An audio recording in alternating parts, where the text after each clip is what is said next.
midlife, despite the title. My research is mostly on menopause and midlife, but when I submitted the proposal for the Humanities Center and in taking part today, really what I'm doing is showing you that any empirical study includes data on race, whether you try to seek it out or not. And really that's the punchline, but I'll walk you through some data that really do show that. So despite the fact that we have a very preeminent scholar in the room who actually studies colorblind ideology, and we'll probably talk to you about it in a minute, I'm just going to briefly talk to you first about just framing what I'm going to be talking about. If we're thinking about the possible existence of a post-racial era, one of the first things that comes to my mind and lots of sociologists' minds, at least they study race, is that we have this colorblind ideology in society that suggests that because we've maybe purged ourselves of overt racist attitudes and behaviors, then we can probably move past race, at least at some level. So segregation and discrimination are really no longer an issue, that we can turn to analyzing more important things than race, that we live in a society where institutionalized discrimination no longer exists, that racial barriers, at least direct racial barriers, have been removed so that people could experience upward mobility if they wanted to, regardless of race, that we don't really need to take into account race anymore, that race should no longer affect one's life's chances. So we have this ideology floating around in society. But anyone that studies race knows that this isn't necessarily the case, and that's the reason for this conference on some level. So if I look at my own interview data on middle-aged women, my data suggests that we are not past race, that women living in and around Detroit still are experiencing race as an everyday context, both for menopause and midlife experiences, but just in general. And it's only that my topics of menopause and midlife sort of serve as a vehicle to get at some of these racial experiences. So if we want to counter colorblind ideology, right, one of the first jobs we might have is to really document the still real, still relevant race-based racial stratification context of individuals' identities and experiences. So that would be our first job, and in some ways that's the job I'm taking on in this presentation, just to simply show that race matters within my data, and not really complicating it too much more than that today, mostly because I don't have time to do so. So essentially I'm trying to show you the flavor of my data, cover a couple of themes, so that you can see that race still matters. So contemporary race scholars that actually study why race still matters suggest that we still have to show how race-based inequalities still exist, how those inequalities still have an effect on individuals' lives, and how individuals think, and the mechanisms and processes that actually make this so, right? That make it so that race still exists as an important everyday context, and that race still has an effect.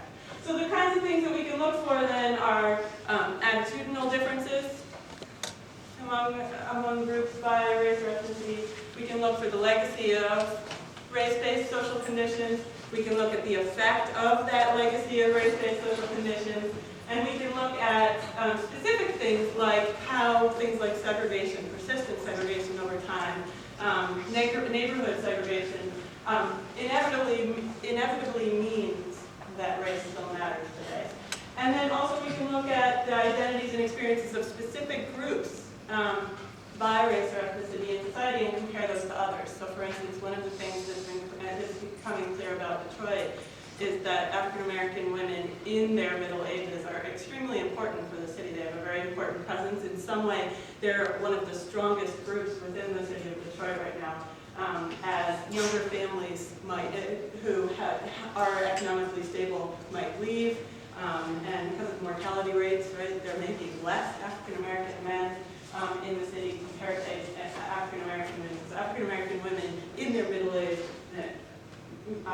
life stage are actually pretty important to the city.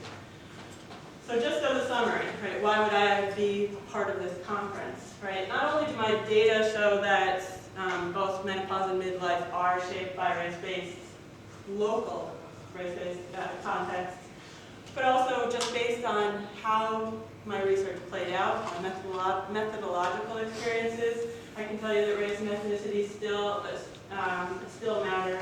And as I said when I started, really what I'm trying to do today is show you that in any empirical project, right, race-based data, race-based context can be found. And that could be indirect or direct effects of race that you can find. I'm not going to go into this, but there are many theoretical backdrops for this study, and you're welcome to quiz me on them later. But yeah, basically the idea is that I'm trying to pull out race data that have to do with both macro level conditions and micro level conditions, and really think about the connections between race and class and gender in the process, and what that really means as people move through midlife and begin maybe a more concrete aging process. So just to give you a flavor of what my research is about, and then moving very quickly on. Really, I'm researching menopause, which is a reproductive transition at midlife. Usually women experience it sometime between their 40s and 60s. It's a reproductive transition that takes people out of their reproductive abilities, and it's often defined simply by the cessation of menstruation, but it's a much larger process than that. Midlife, right, along with menopause, is experienced by people between usually the ages of 40s to 60s, at least when it's defined scholarly. So these are the two things that I'm really studying when I go about my research. But at the end of the day, what I'm really studying is the everyday context for these experiences. So I'm really trying to look critically at how people move in and out of various institutions and societies, and what they experience through those institutions about menopause and midlife, and really looking at similarities and differences across groups of women by social location, experiences within those social institutions, how the signs and symptoms of menopause and what they define as midlife is different based on what groups they fall into, and a little bit about aging identities and experiences. I'm going to briefly tell you how I did my study. It's based on in-depth interviews, 1 to 2 hours each. Some focus groups at the beginning of the study in 2001, but basically 130 interviews over the course of about 10 years. Snowball sampling procedures, which means I was relying on volunteers to be interviewed. Women were interviewed if they thought they were menopausal, and I was asking about race in one question, simply saying, sometimes people tell me that there are race differences in how people experience menopause. Do you think that that's the case, and what would you say in response? However, I have a lot of data about race that comes from other questions. If you're thinking briefly about my sample, and again, I'm going to move on very quickly because the data are most important. There's a fairly wide age range to this sample, but most people would qualify as part of the baby boom generation.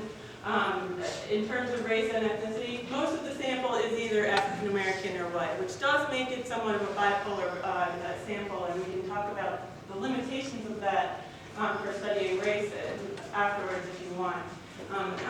Recruitment is still ongoing, and so in particular I'm trying to get more Latinas in the sample, but that's a snapshot of what the race and ethnicity of the sample looks like now. There were a variety of marital statuses in the sample. Most people could be considered middle class and also heterosexual based on what the numbers look like right now. Okay, so now to the most important stuff. Since this really is not a presentation about menopause and midlife, this is a presentation about race and ethnicity. I want to frame the results first and add a few disclaimers. Women across my sample, regardless of race and ethnicity, had many similarities. Most women felt very positively about menopause, at least on a more conceptual level. Most people felt positive, at least in part, about midlife, or at least parts of midlife. But to be part of this conference and to really honor some of the data that I did get back when I interviewed women, today I'm going to concentrate on how race and ethnic differences matter. Right? So I could have spent a lot more time on the similarities, and the similarities are important, but today I'm going to concentrate only on racial ethnic differences. That does mean, right, that what I present today is limited and it's not giving you the full story, which is pretty important to think about because too often we do divide up groups and we don't think of them as similar. So for the purposes of today's presentation, I'm highlighting racial ethnic differences, but please know that's only part of the story. The baby boomer generation is unique. We know this. The women who are in this study, who were going through menopause in the last 10 years, are the baby boomer generation, at least most of them. Which means they did come of age during civil rights. They did experience unique race-based contexts, right? So especially for some portions of the sample, that means that they have a certain racial lens, and I do want to make that clear. If I had done this study 10 years ago, 20 years ago, or 10 years from now, it may be a completely different set of data. So I think that context is super important. So what I'm going to do for you now is give you a flavor of my data around three organizational themes. There are plenty of other race-based themes in my data, but I can only present some of them today. And one of the things I want to highlight first is just the fact that there are some attitudinal differences by race in my sample. One of the first women I interviewed said to me, menopause is a white women's disease. We, referring to African Americans in this case, just sweep it under the rug. Right, referring to why she doesn't really think about it that much, why she doesn't go to the doctor for symptoms. Many African American women in the sample also suggested that white women complain a lot more about symptoms than African American women. So again, using whites as a reference group, right, in this case. And when I interview African American women, sometimes they would say, I see whites in my world go to the doctor more for symptoms. Thinking specifically about midlife, another woman said to me in some of my fairly recent interviews, I went more into just midlife identity, how do you feel about midlife? And one woman said, I'm just happy to be alive. A lot of my friends are dead. And when she said my friends, right, she was referring to African American women. Another woman, when I said, how do you feel about being the age you are, how do you feel about midlife? She told me it was disheartening. She told me she was worried about raising her son in the current world, in the way that her community and neighborhood was at the moment. She worried about both poverty and the rates of STDs in the eastern part of Detroit, and she worried, and so as I asked her about midlife, this is what she tells me. We sort of try to make sense of some of this.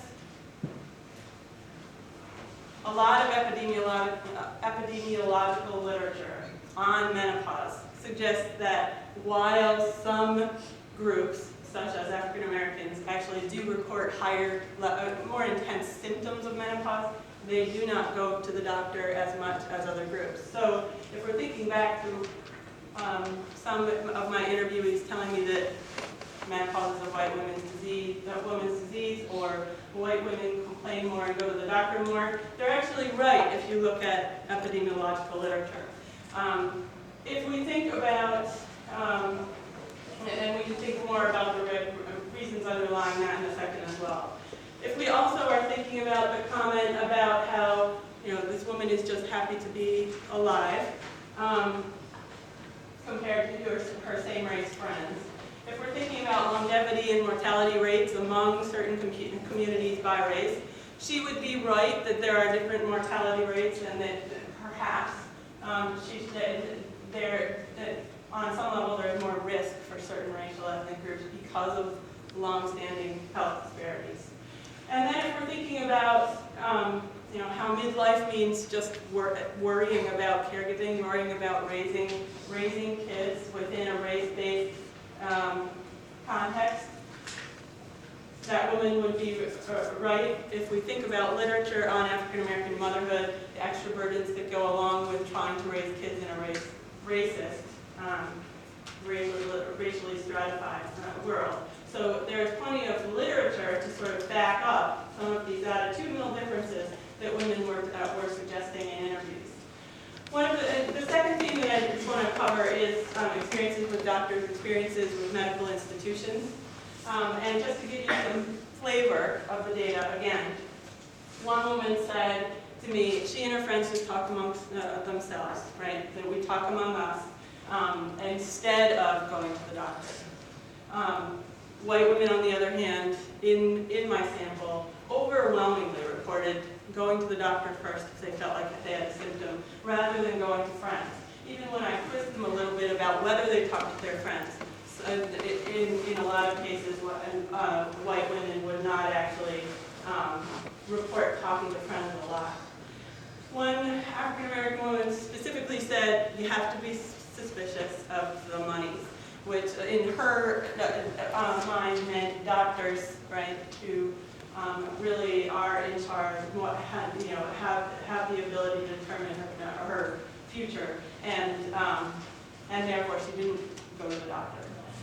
So in the end, just sort of thinking about how they portray doctors, white women seemed to think that doctors were more reliable sources of information than women of color in the sample. And this does span to the Latinas, and a few Latinas in my sample as well. If we're thinking about actual experiences with doctors, if you go. African American women definitely had higher rates of hysterectomies in my sample, and also knew that generally there is a higher rate of hysterectomies in African American communities, and so many women went to a second doctor for a second opinion. Some of the women were clear that they weren't going to trust the diagnosis for a hysterectomy. One woman was very clear with me that you could not even trust black doctors in that case, that you had to go get a second opinion because all doctors were untrustworthy. White interviews, on the other hand, I had several white interviewees tell me that they just wished they could get a hysterectomy, that they could just be free of reproductive capacity forever. But this was a very white comment in my sample. Anyone who said it had no ties to any kind of legacy of race discrimination in medical institutions. From African Americans in particular, but also a few Latinas in the sample, I had them tell me numerous stories of family members going into the hospital having botched surgeries, even stories of people going into the hospital and not coming out. On the flip side, I had a few people, and this last woman exemplifies it, I had a few white women tell me that they scheduled as many doctor's appointments as they wanted, and if they wanted 2 annual exams a year just so that they could go talk to their doctor a second time, they just would. They would just go book it. And so the reliance on doctors was much higher on average in the white portion of my sample than women of color in my sample. If we're thinking about how to make sense of these findings, right, there's a very well-documented legacy of race discrimination within medical institutions. It includes experimentation on certain groups. It includes mass sterilization of certain groups by color. And so there's also well-documented distrust that goes along with this, right, because of this very well-documented history. There also are higher rates of hysterectomies, specifically within African American populations, and it's unclear how many of those are actually medically necessary. So there's reasons for women to fear. Also, socioeconomic differences and health insurance differences kick in to make this more complicated. And when you break that down by racial ethnic groups, it is true that groups of women of color in my sample did have less health insurance or less good health insurance, and also often fell in slightly lower socioeconomic brackets, which would mean then that some medical care would be harder to get, or good quality care would be harder to get. At least one researcher talks about how white women are actually also more well-versed, that understand better and adhere better to a biomedical model, which says you should go to the doctor, and that you should think of your symptoms as problematic. And so there are some cultural things and so that come into play, cultural understandings that come into play. And then also, in the face of all of this race discrimination within medical institutions, there's plenty of literature that says that African American groups in particular rely on their own same-race networks rather than go to doctors. Methodological experiences, very quickly, since I'm getting cut off. Many women that I interviewed on the eastern side of Detroit, I would walk into their homes, they would make coffee or tea or serve me water, and they'd say, "Don't worry, this is bottled water. Water in my neighborhood makes you sick. They've polluted our water, right? And don't worry, I'm not giving it to you." Another woman, her husband sat in the front lawn pretending to do lawn work the entire time I interviewed her because he told me, word for word, it's unsafe for white women to come here. White women do not come to this neighborhood. And so he kept my car safe. I had other women tell me, let's meet somewhere nicer, or in some cases, safer. And we met at more neutral locations rather than me coming to their home. I had many calls for my $20 study because I was offering $20. Those statements, when people would call me, only came from women of color. And while it's not a direct race effect, right, race is playing through an economic difference and remains important. So most women of color, when I'd ask my race-based question, and also would just let them talk about other topics, would talk about race much more, and in much more unprompted ways than white women. White women, if they talked about race, would talk in more indirect terms, and sometimes would even tell me that they couldn't answer the question. So that absence of race data in white women's interviews is important as well. So if we're thinking about methodological experiences very quickly, in this, menopause and midlife are based in a lot of race contexts that have to do with long-term race stratification that result in different levels of sicknesses and terminal illnesses in some groups over others, different caregiving burdens, different amounts of economic stability, different neighborhood conditions for different groups, different relationship statuses, which I don't get into, but it's important by race. It also leads to distrust of research in some groups versus others, which manifested for me in more refusals from women of color to participate in my study, difficulties in recruiting Latinas and things like that. And there was more disinterest among white women in my questions about inequality than among other groups. I'm going to skip that and just basically summarize and say that just giving you a snapshot of some of the racial data in my sample, we can tell that there are different attitudes about menopause and midlife by race in my data. There are different attitudes towards doctors and medical institutions and also different experiences with doctors. There is evidence of a continued effect of race-based discrimination and long-term health disparity. And some of those findings are direct effects of race, and some of them sort of feed through other social conditions. So, do we live in a post-racial era? I don't think so, based on what the women in my sample are telling me and based on my own methodological experiences. And I think that probably this would be true in any empirical study.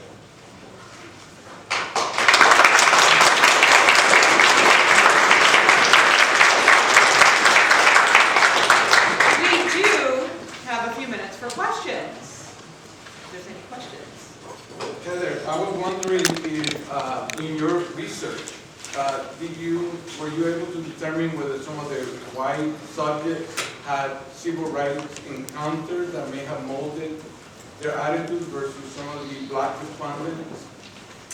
Yeah, so that's when we get more in depth. I mean, what I'm presenting today is a sort of very simplistic surface level. There were a few women who would identify as white and would have been in Detroit, perhaps, during the civil rights, and would talk about that. But overwhelmingly, it seems the opposite, right? That white women, in general, are more removed from direct experience with civil rights, at least. That's your question? Yeah. Right? Yeah. So, I mean, I think that's generally true across the sample, but there were a few white women who did talk about it.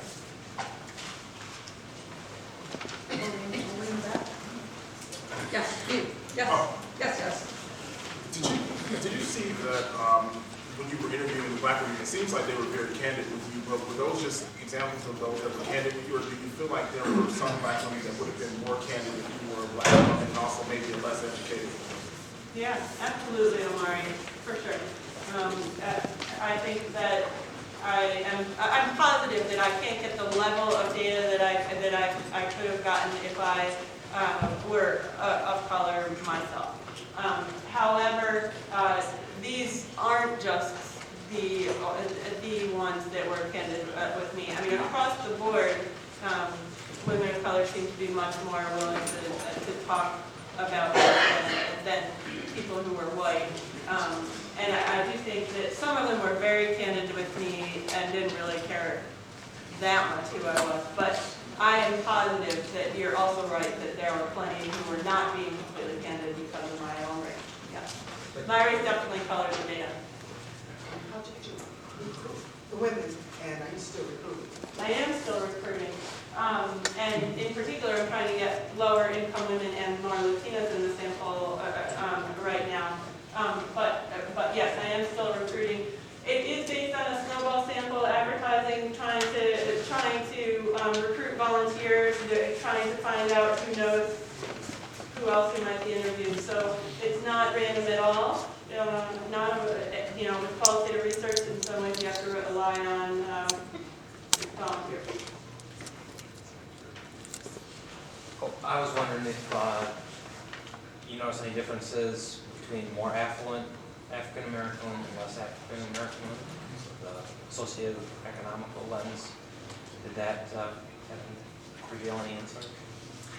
Yeah, I mean, when we're thinking about how class and socioeconomics filter through this, I have more professional women in my middle-class women in my sample than anyone else, and so I know more about their experience first of all than anybody else. But yeah, by virtue of the fact that people with higher incomes often also have better health insurance, which then opens up more access to health care, that's going to determine whether you go to the doctor even before you think that you should go to the doctor. So those kinds of things will change. Also, I think that just how confined you are to your particular neighborhood, whether, what kinds of everyday conditions you have are going to determine your outlook to some extent. So some of the people who were living in the poorest neighborhoods, their lives were somewhat determined by those neighborhoods, which means then that their menopause or midlife experiences are going to be dictated by those neighborhoods. So yeah, my simple answer would be yes. Thank you.